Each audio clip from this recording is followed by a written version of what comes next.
This is Thrivenomics, presented by Thrive Mortgage.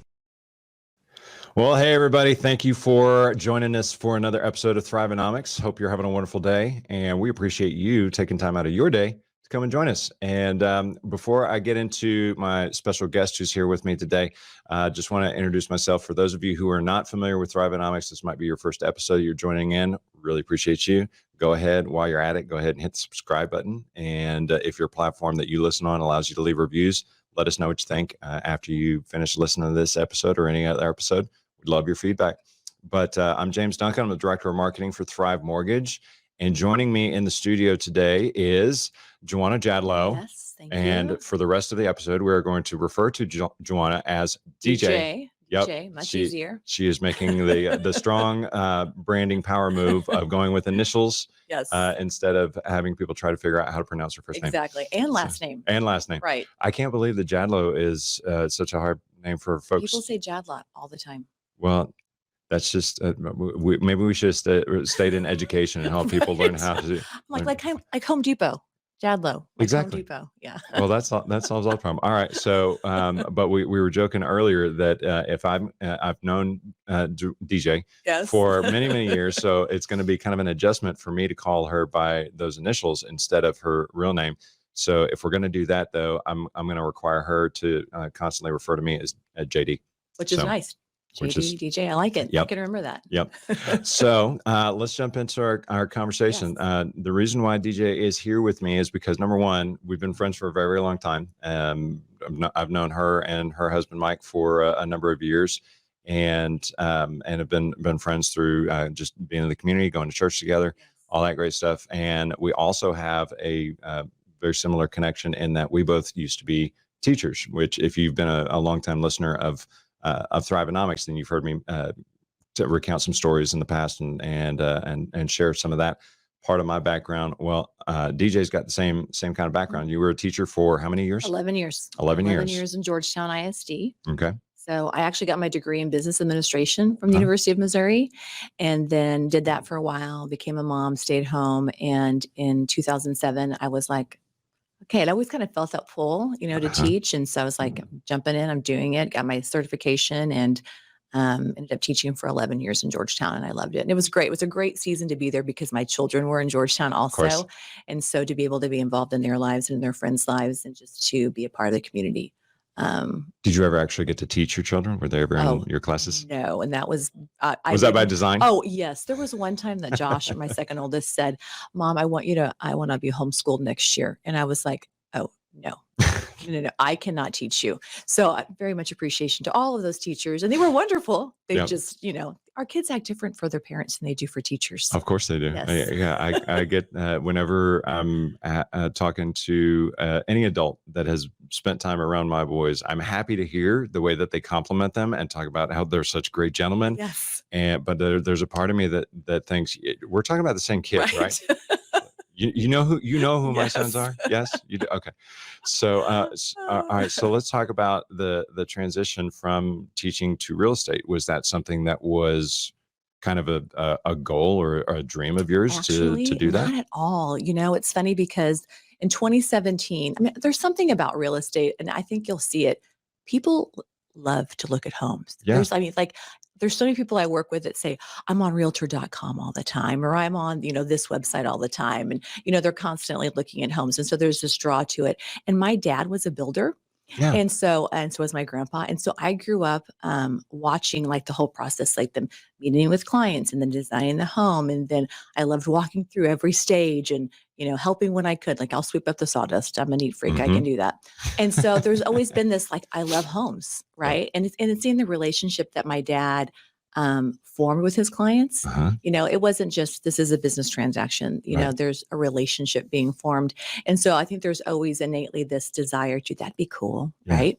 But then when it kind of came time to, when I realized, okay, I'm kind of at the end of my season of teaching, I started kind of going, okay, what do I want to do? And real estate was not there because that's 100% commission, right? Yeah. And people would say, have you thought about real estate? And I was like, well, yes, I've thought about real estate a lot, but that's 100% commission. And I have children in college. And so after the third time that someone said that to me, I was like, okay, I think that God's trying to tell me something. Exactly. And so I really started kind of digging in, met with some realtors that I know. Mhm. And I met with this one realtor, and she sat down with me. And when she like told me, like, this is my job and what I do, I was like, I'm in.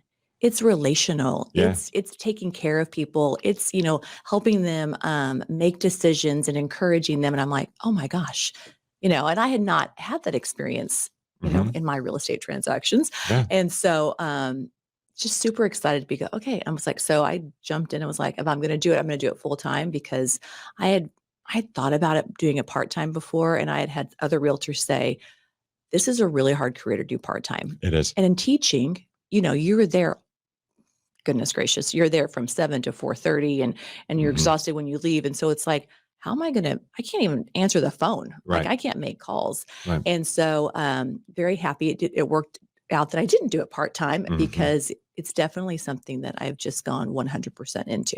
Yeah. No, it's interesting that you bring that up because I did the same thing. Like before I became a teacher, we were talking earlier. I had my realtor's license, and then the bottom dropped out of everything, and then decided to go back into teaching for the whole job security thing and Yes. just having something stable. And still tried to work with clients. Still tried to do some of the act as a Right. realtor, and it was untenable. Had I been in a different career, maybe it would have worked out a little bit Yes. easier, where I had a little bit more flexibility. Right. But just being tied to that classroom, for, as you Yes. said, for 9-10 hours a day it just makes it unrealistic to be able to Yes. do that. So I decided that I would still keep my realtor's license active, but I really needed to focus and really needed to double down on being 100% present in the Mhm. classroom. And I think that really did wonders for helping me develop a lot of the skills that kind of come in handy now in doing what Yeah. I do for Thrive on the mortgage side, and the coaching that I do. Yeah. And I mean, it also led to the brand that I have of being of the mortgage teacher. Right. And so what are some, given that context, what are some things that you feel that teaching really did, that kind of hone the skills that you now possess, that are Mhm. actually attributes that you can use in doing what you do as a realtor Yes. Teachers are multitaskers, and to I've the I've nth heard degree? to the nth degree. And there are people that go, "Oh, you can't multitask effectively." I disagree that you can multitask effectively. And so I feel like just being able to juggle a lot of different things at the same time and still have them come to pass Hmm. is a huge component. Also, just the discipline, Hmm. because you're writing your lesson plan, you're grading your papers, you're setting your schedule. Um, and so that's definitely something I do every day. This is my business. So I have to say, this is what I'm going to do today. Right. Um, check the box, make sure I get it done because, if I don't get it done, that's on me, Hmm.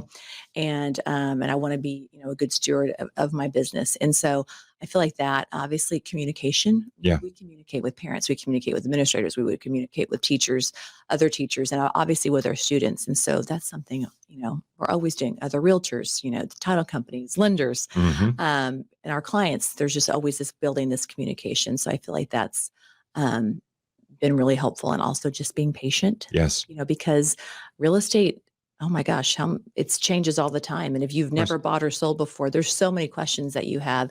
And so just being able to say, okay, I've got you, I can help you walk you through this process. Hmm. Um, has really just other things, just skills that, I really helped hone as a teacher, Yeah. and as a parent. Yes, exactly right. Exactly right.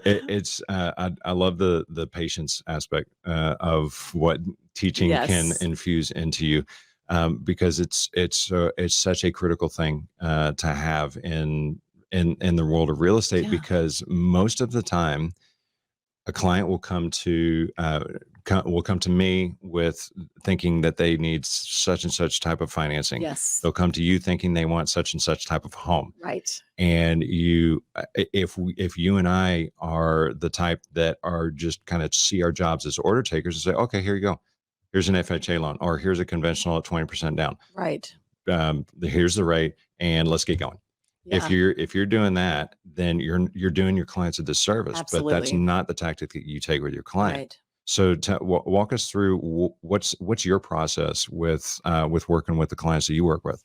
I am all about relationships. And I will tell them, I jokingly, so I don't scare them, say, you're stuck with me like forever, even after you have moved into your home or sold your home, because I said, it's almost like we're dating, and we're going to speak so frequently over the next, few months that in the end, sometimes I feel like we've broken up because I don't get to see you anymore and I miss you. And so it's very much about, I want to know your whys. Someone will say, go 3 whys deep. Like, okay, you want this house. Okay, why do you want this? And I think sometimes that when people don't know you, they're like, oh my gosh, she's asking a ton of questions, so, but that's because we want to know the reasoning, not just this is what I want because it's pretty. No, there's like, intrinsically, there's a reason, why do you want this? And so I just want to build those relationships and make people feel like when they move into their home, it's not their house, they're moving into their home. Correct. That this is has been just a great process, and that they can look back and go, yes, there might have been some ups and downs because it is real estate and that's just part of it. Right. But that they're happy, in the end. And so it's just all about having those conversations just as frequently as we can, and just maintaining that communication throughout the process. That is absolutely a spot on analysis. I wish that you had wanted to get into loan origination because we would add that's the kind of philosophy that we try to instill in our loan officers, is getting to that why. Yes. And asking great questions and diving into the details you pointed out, finding out the intrinsic motivation. Yes. And that's really what building a relationship in this industry should be all about. Yes. Mortgages are not a commodity, even though they get treated as such on the secondary market. The individual mortgage strategy that we devise for our clients is based on whatever those long-term priorities Right. are, and those it's individual. Exactly. Yes. Those are the kind of conversations that we have. Every financial situation is unique, and just like how someone is going to use their home and how they're going to live in it and the memories they're going to build, that is unique to them and to their experience. So I love the fact that that there are, and I know that this is not an uncommon thing for realtors, especially with Magnolia. I mean, y'all have a culture of really driving home the concept of getting to know your clients and being a relationship with them. So that's really imperative. What's been the biggest obstacle or hurdle or challenge that you've had to overcome in the transition from being a teacher into being a realtor? I think it's when the realization hit me, this is my business. Yeah. And I was like, oh my gosh, like I don't have a boss. Mhm. The only person I'm answering to is me and, maybe Mike. DJ, what are you doing? You've been sitting there all day watching TV. No, I'm just kidding. So it's really like, it's going to be what I make of it. Right. And so it's, where do you start? Okay, I have my license. Okay, I'm with a brokerage. What do I do now? I mean, it really was just, oh my gosh, where do I start? And it really was starting with, I'm going to start reconnecting with people. And like I said, I am relational. And as a teacher, I was always envious of people who could go and have coffee with someone or go and grab lunch with someone, because you really can't do that. And so I was able to just go, okay, here are these people that are in my sphere that I never get to talk to. I see in passing, maybe at church or, an event in the community. And it's like, I'm going to connect with them. Let's go grab coffee. And so it really kind of started with, I'm just word of mouth. This is what I'm doing now. What are you doing now? And just building that relationship and getting the wheels turning.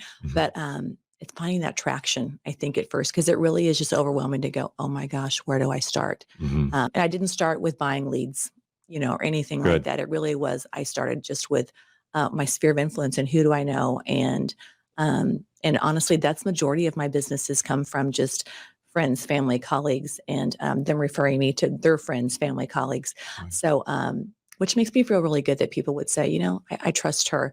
Even at the beginning, when I was brand new, I still trust her, to do this and to take good care of me or to take good care of my family. Right. Yeah. Yeah.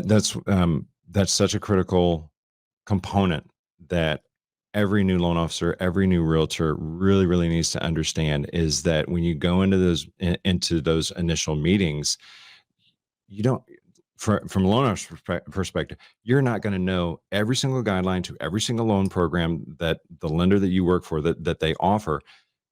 And you really need to rely on the strength of building relationships. Yes. And it's the same for realtors. So what were some of those early conversations like? If they actually brought up the fact that they were looking, and you kind of start getting excited, you get your pen Yes. and paper out and start Yes. taking notes, and they say, I'm looking for this, this, this, and this, and this. I mean, what was going through your mind when those conversations Right. Well, I would come was up? like, thank you that they would even bring it up to me, Right. and it's so funny. My first client was my principal at my school. Ah, no kidding. And so I was, resigning from teaching. Uh-huh. She was retiring. Mhm. And I had told her, I'm resigning because I'm going into real estate full time. Mhm. And then she in passing said, well, Wayne and I are thinking about selling our house. And I was like, really? Well, you should let me sell your house.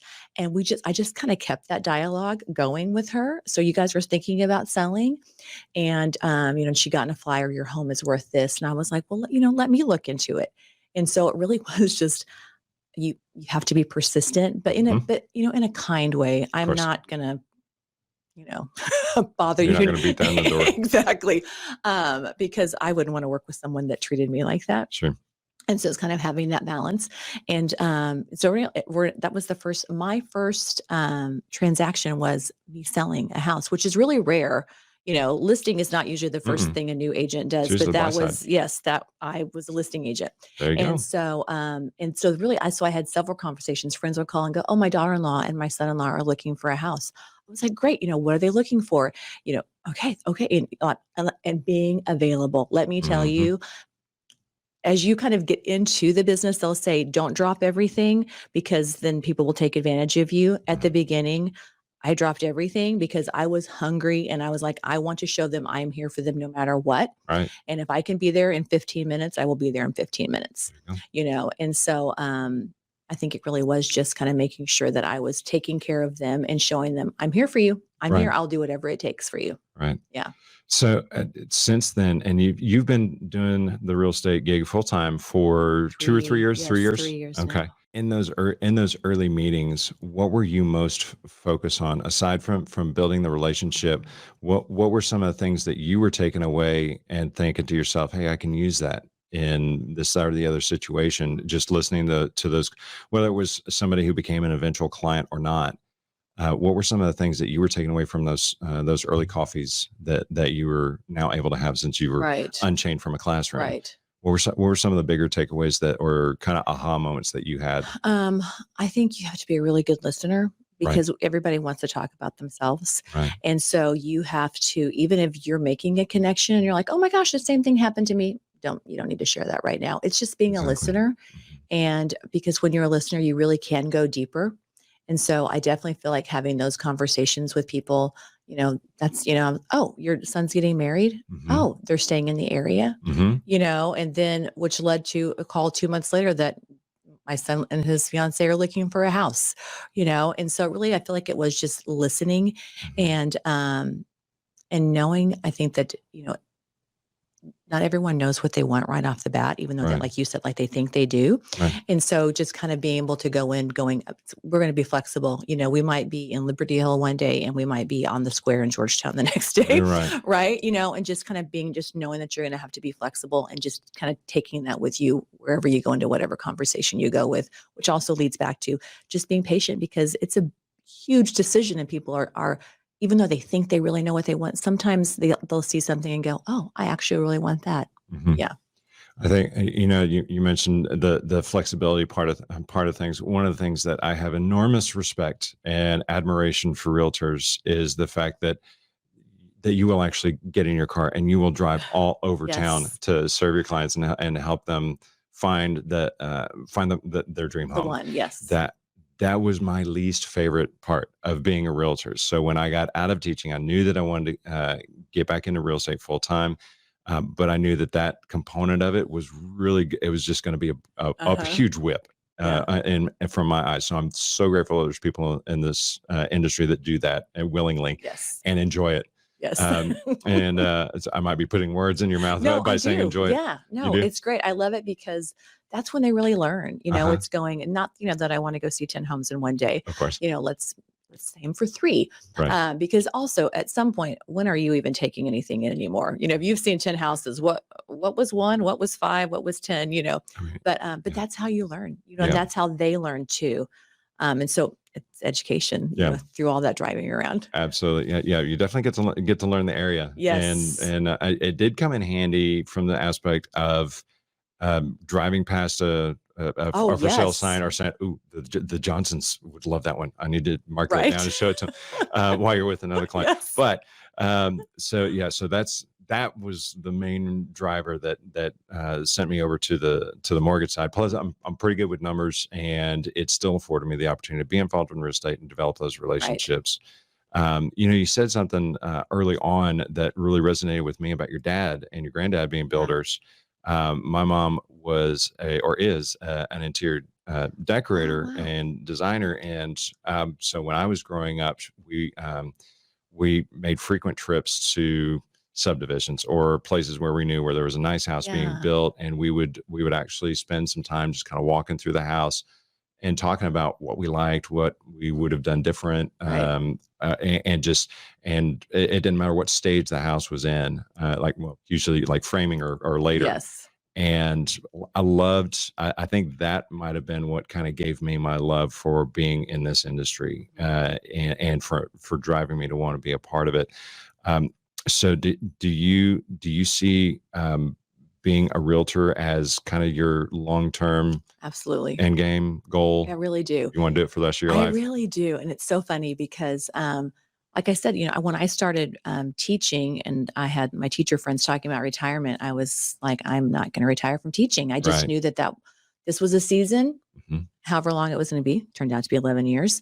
But when I got my real estate license and I started, I was like, this is it. Like, and as you know, I know people in their 70s that are still doing this and they are loving it. Mhm. You know, Mike teases me, do you really want to be doing this when you're 70? And I was like, well, right now I'm loving it. So, you know, I don't know. I've got a while before I'm 70. Right. But I don't see anything different in the future. This is, I love it Very truly. cool. Yeah.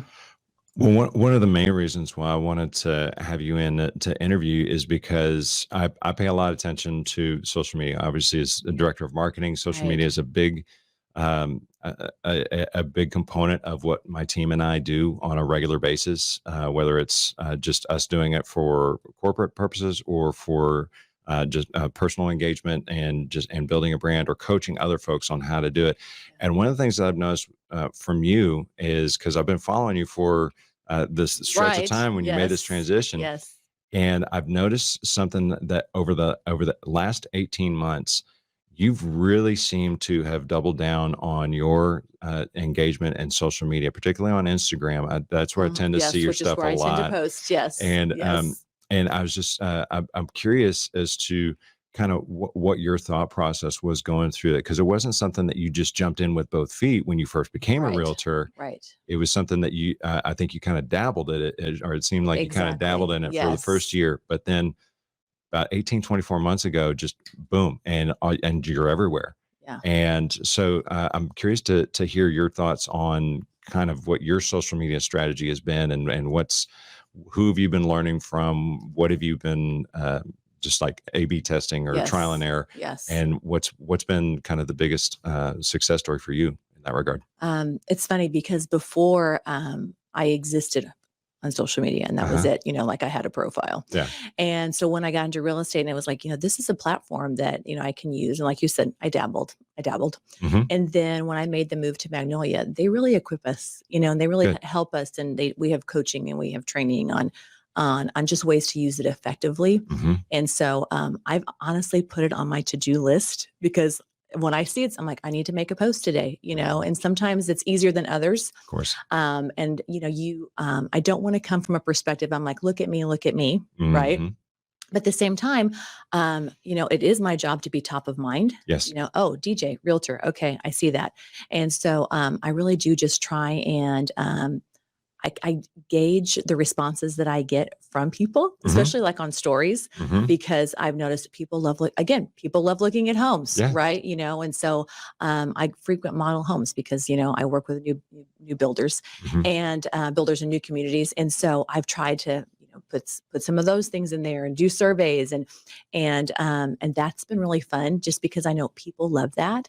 I also, and this is something I'm going to be working on, I really want to share the story And it's kind of a balance because I want to share the story of my client without really, revealing too much about my Too client, because intrusive. there's a story behind every sale and every purchase, and that means something to me and means something to them. Mhm. And so this is kind of like what I'm working on right now. Is it's not just, oh look, I sold a house. It's, oh look, I sold this house and this lady had just lost her husband and Mm. was looking for a new place to live and really didn't know where to go. And, and I got to walk alongside her through that journey, Right. and so that's kind of going to be my new focus. Gotcha. But, I really do think it's just kind of coming alongside and we encourage each other. We had a training on how to use Reels. Haven't used one yet. It's my next thing to do. There you go. And so just kind of coming about it from that perspective. And my team, we really do just encourage each other and help equip one another to be successful on social media. I feel like. That is so important, because not only is the encouragement needed, but the accountability is needed as well. Because if you know that your team is also watching and you're watching them, Yes. and you're seeing, oh my gosh, that's a brilliant topic. I should shoot a quick little video about that. Yes. And just make a post. One of the biggest mistakes that I see realtors making on social media is that the only time you hear from them about their business is when they have a closing. Right. And I know that you do like to share those stories about those closings, Yes. but that's not all you do. Right. One of the most brilliant posts that I've seen you make recently is when you did a behind the scenes video of the videographer who was coming out to do some drone footage of one of your listings. Yes. And you were just doing kind of a little we call it a BTS, behind the scenes segment, and it wasn't a real long video either. Right. It was basically just you filming a guy playing around with a drone. I love it. Yeah, because I love that. I'm like, every time I'm like, oh, the drone. Yeah, and it's really It's really cool. And Yes. so it served a number of different things. One, it was just a different perspective. Two, it was fun. Three, it was the fact that you were, without being real preachy or advertising or marketing yourself Right. or saying, hey, check me out, look at what I do with my clients. You were effectively saying, hey, look at what I do for my clients. And I saw that, and I just shook my head and well, nodded my head. I was like, that's brilliant. And so is that something that was that something that somebody Actually, no. told you to do, or you just thought of it? I just thought of it because it's so funny, because like I love staging day. Mm-hmm.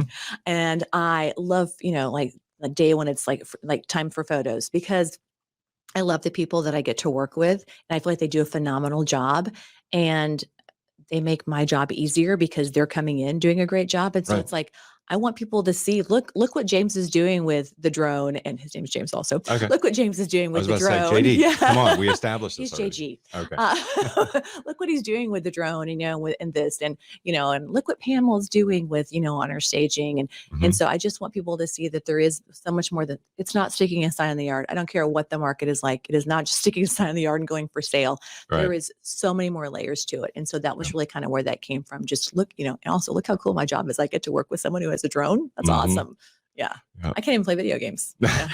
No, I'm glad that you mentioned that it's so much more than sticking a sign in the yard, because that made me think immediately of iBuyers. So I'm probably going to have you back on for a totally different kind of interview about your take on the whole iBuyer trend. Yes. I personally think it's well, we'll save that for that conversation. I'm not a fan. I'll put it that way. Yes, say that. Exactly right.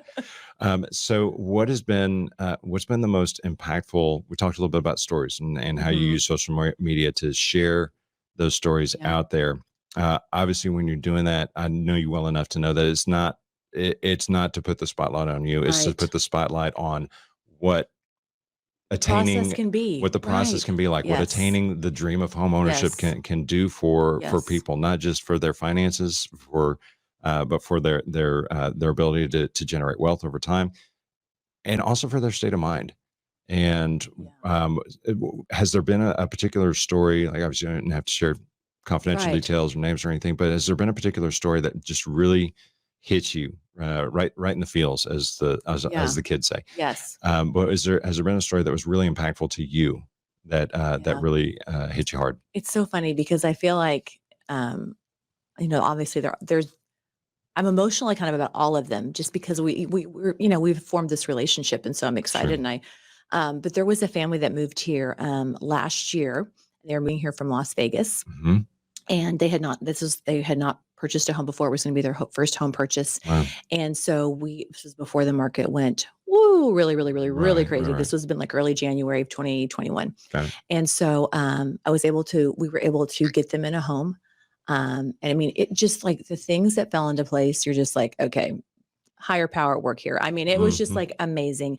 And I've kept my relationship with that family, and just to see them now in their home, in their community, their kids in school, they're thriving. And to know that literally, if we had not been in that home and signed that contract, and she had never seen the home, she was still in Las Vegas.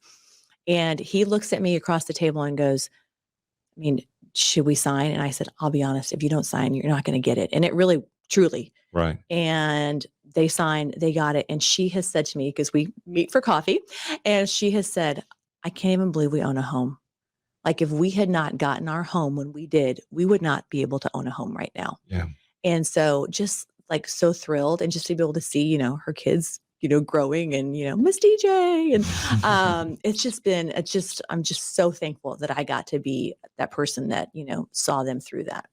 Yeah. That stories like that are really what keep me coming back. Yes. Over and over and over again. I mean, every day is not hunky dory and roses and all sunshine. Right. There are days that literally in this industry, there are days that just absolutely suck. Yeah. And there's a lot of lenders out there right now that are, I see some of these posts where some of them are going super negative simply because of what's going on with interest rates. And I'm just like, okay, I get it. Yeah, it's making it harder for you to possibly win deals, but look at the end result. Look at what the things that we're able to do for these clients. One of the most impactful stories that I've heard, it was not a client of mine, but one of our loan officers. It's been a couple of years, but it's something I will never forget. This story. She had some clients who were homeless, had Child Protective Services had taken away their 5-year-old, and they were hooked on drugs, and there's nothing going right. They were in a serious downward spiral, and they finally made a decision where they said, we're either going to die or we're going to get everything squared away. So they got into rehab, got clean, got sober, worked their butts off, and saved up money. They were still living out of their car. The first home that they lived in, not just owned, like they didn't even rent. They were living out of their car, but they worked so hard and followed this loan officer's tutelage or instruction, and getting prepared and getting to the point. They got the home. They got back on everything. Got back on their feet. They shortly before they moved in, they regained custody of their 5-year-old. I mean, it's just like a total sob story. Yes. You're like, these are the kind of stories that really are keep us going. They really keep us going, and that's those and the people who really gravitate to telling those kinds of stories and being that kind of a professional in the industry. Those are folks I want to work with. Right. Because those are folks that are doing it for more than just a paycheck. Absolutely. Is there benefit to having a paycheck? Absolutely. I don't ever want anybody to tell me how much I can and can't make. Right. But I mean, there's so much. I just love having the perspective that there's way more. At the end of the day, there's way more to how many than to how many zeros you got it on your W-2 or 1099, depending on how you're employed. 1099. There you go. So what do you feel is the next big challenge for you to overcome? I'm not going to say obstacle, because I think that you're pretty handy at you have overcome a lot and learned so much. Your learning curve, obviously, everybody's learning curve coming into this industry is so steep, right? And so you've kind of that's kind of leveled out for you. So what do you see as the next challenge for you? Well, obviously, this market is just really challenging, and so it's so hard for our buyers right now, which is. I was going to ask you if you have any plans on solving the inventory crisis, yes, but I'm working on it. Doing what you can. I'm buying a building company. No, there you go. And so I feel like that's for all of us, for all realtors, no matter where you are. I feel like the next obstacle is, how do we overcome a shortage in inventory? Right. How do we overcome, when we're working with buyers, multiple offers, and especially for those buyers that are first-time buyers, that are FHA buyers, that are VA buyers. They can't do an appraisal waiver, which is what every seller, once.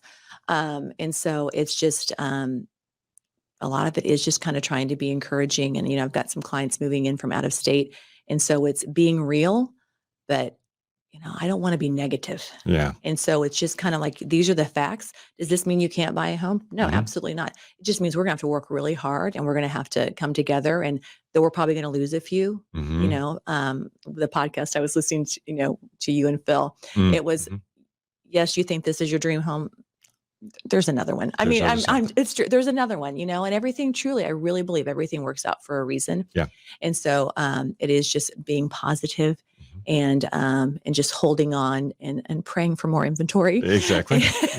And just being there just to keep supporting our buyers and working with, great lenders like you that are educating them, because they need to know really what they're getting into. A lot of people that move here from out of state don't realize our property taxes are as high as they are.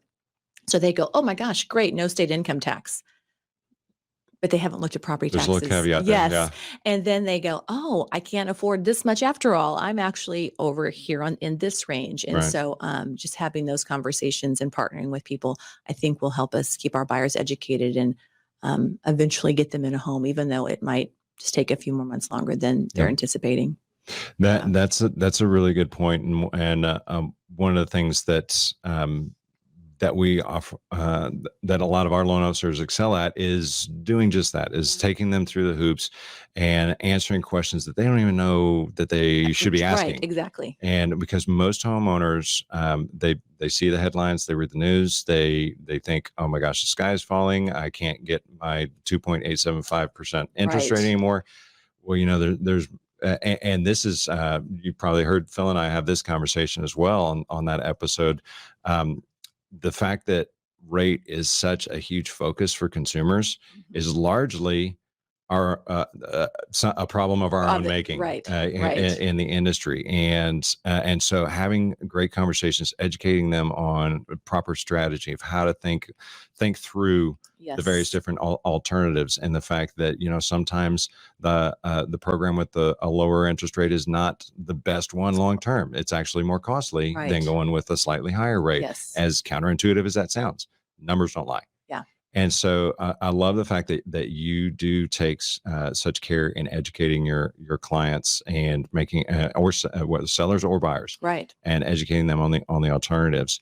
Are there any situations that you have experienced where there was just no getting through to that person, to the client? Either the expectations were unrealistic, or there was. I'll be honest, I'm grateful. No, I have. I mean, so far. Good. Should I knock on wood? Can I knock on wood without disrupting the equipment? Yeah, exactly. So far, no. I mean, I feel like, we're able to have those honest conversations. And is there some disappointment? Sure. At times, yes. But then in the end, it does work out, because, they're selling their home or they're buying their home. And, in the end, there is the satisfaction of, okay, we did it. But so far, I haven't had anyone who's just been like, I refuse to listen to you and I refuse to bend. Because if that's the case, then we probably shouldn't work together. Well, as kind as you are, it would be kind of, it would be really, they'd have to be an absolute jerk to kind of take that attitude with someone as pleasant as you. Thank you. But so if you were kind of to wave a magic wand and turn this industry into, or see the things that you think are wrong with the industry, what would be the first thing, other than inventory shortage, because we just talked about that, but what is something else that you would like to see our industry get better at doing? I think right now, another issue that we're seeing is with new home construction. And so many different companies will come in and, okay, you're paying this price today, but just so you know, if our prices go up, you might be paying this price tomorrow. And really it just comes to a balance of power. All of the power is in the builder's hands. And it's really hard to see, because, we as Realtor, we're your advocate. But even if we push, literally, we've seen it happen. We're taking your contract away. You don't get your home anymore. And so, man, it's really hard. We actually just had this conversation. We have a group chat, goes all the time at the office. And it was, how do we, provide feedback without, jeopardizing our client, because there just needs to be some change. Yeah. Because it really is unfortunate that you can't say this isn't right without them saying, well, then your client can't have that home. Right. So that's definitely something that, let me wave my magic wand and fix that. I think you and I need to go have a conversation with some regulators, because that you were spot on with that. And without, I certainly don't want to paint the entire builder industry with the same broad brush, but there are too many bad apples out there who are using those strong arm tactics. Yes. And if they, all it really takes is somebody calling them out on it. One of the things, and of course, coming from my side of the transaction, one of the things that really grinds our gears a lot are the situations where there's either an in-house lender or a preferred lender tied to a builder. I understand the concept, got no problem with the concept, but when it comes to providing incentives, then I've got a problem. If they're going to provide those same builder incentives to somebody to use for somebody to use their in-house lender, then they've got that margin to provide those same incentives to any lender. It should not matter. And when I have a client that goes into, or if you and I were to have a shared client that goes into a builder's office, sales office, armed with a conditional approval letter from Thrive Mortgage, there's absolutely zero reason why that builder should refuse that to go into contract with that person. And we see it happen all the time. Mostly with a lot of the big name production builders. It wouldn't be right for me to name them on this call, but their initials are DR Horton. Sorry, I'll clip that out maybe.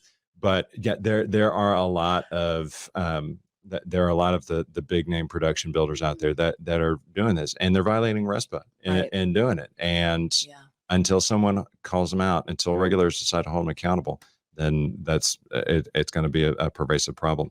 So thus endeth the regulatory sermon. But no, that's I didn't even think about it from that perspective. So and I know that you guys kind of get hammered on that, because builders will use those same strong arm tactics if you are bringing them a buyer that otherwise would not necessarily be going through that subdivision, and they're kind of jacking with y'all's commission, or saying, well, we're not going to pay commission, we don't pay realtors. Well, that's kind of crappy. Because you're bringing them a client that they might not otherwise have had. And our obligation is, no matter what the commission is, we're taking to that community. It doesn't matter if it's this percent or that percent, but it is really hard, because you go, man, I'm bringing you business. You do need me, And I've had sales reps from the big builders say to me, I don't think this is right that we're doing this, but this is coming down from corporate, and I just want you to know that this is what we're doing. So. Yeah, it's tough. So, all right. So back to things that we can control. If someone wants to reach out to you, if someone wants to connect with you, we talked about you being pretty active on Instagram. Would you say that that's the best way for them to start? That is the best. That is the best. All right. What's your handle? DJ at Magnolia Realty. There you go. Easy, right? Absolutely. DJ at Magnolia Realty. Much better than Djuana Jadlot at Magnolia Realty. Just DJ. Throwing a bunch of letters on the wall and seeing what sticks. So. And DJ was actually my nickname when I was younger. That doesn't surprise me. Yes, that was, my uncle called me that, and then I got married and it was my initials. So I'm really DJJ. Okay. Yeah. It was JD. There you go. It was just meant to be. Yes. So where else are you active? I know you're on Facebook. Are you on LinkedIn, Twitter, TikTok? I exist on LinkedIn. I do get notifications, so I could not tell you what I am on LinkedIn. I gotcha. Yeah. Okay. So stick with Instagram. Stick with Instagram. And you'll check that all the time. And you'll find her. I can tell you this: if your ears were burning a couple days ago, I was having a conversation with somebody else. It's a higher up at Magnolia, and he was just singing your praises left and right. Talked about how much they all love you there at Magnolia. So I love it. It's really from day one. It's don't tell my other brokerages this, because this is not my first one. But from day one, it's where I wanted to be. I just love the heart of the company. And so, so thankful to be there. Very cool. Yeah. We get that. We get that a lot at Thrive with folks that come over here. And that one of the more common refrains that we have on employee surveys, like after they start, is why did I not find this company sooner? Right. So I love that we're both with Where organizations exactly where we need to be. So that's awesome. Well, with that, I really enjoyed having this conversation with you. Glad that you were available to come in and that we were able to do this face to face. I miss face to face. Yes, so much better like this. So much better. And of course, I mean, I see you almost every week up at church, but this is different. This is a little different. This is business. There we go. So anyway, for those of you looking for a great realtor, go hit up DJ at Magnolia Realty. Yes. And you'll find her, and she'll do a great job for you. But or if you just have questions that you want to get answered to, you can tune in, follow her, chime in on our posts and stuff like that. Yes. If you've got any questions for us at Thrive Mortgage, if you have enjoyed this podcast, if you got other ideas of things that you want to hear us talk about, other guests that you want us to have on that are maybe not quite as fun as DJ is, then hit us up at Thrivenomics at thrivemortgage.com. And we would love to have those suggestions and comments. Love to hear from you. But with that being said, we're going to sign off. DJ, thank you so much for coming in. My pleasure. All right. It was great having that conversation with you. Yes, I enjoyed it. Thank you. All right. Well, y'all enjoy the rest of your day, and we will see you on the next episode. Bye, everybody.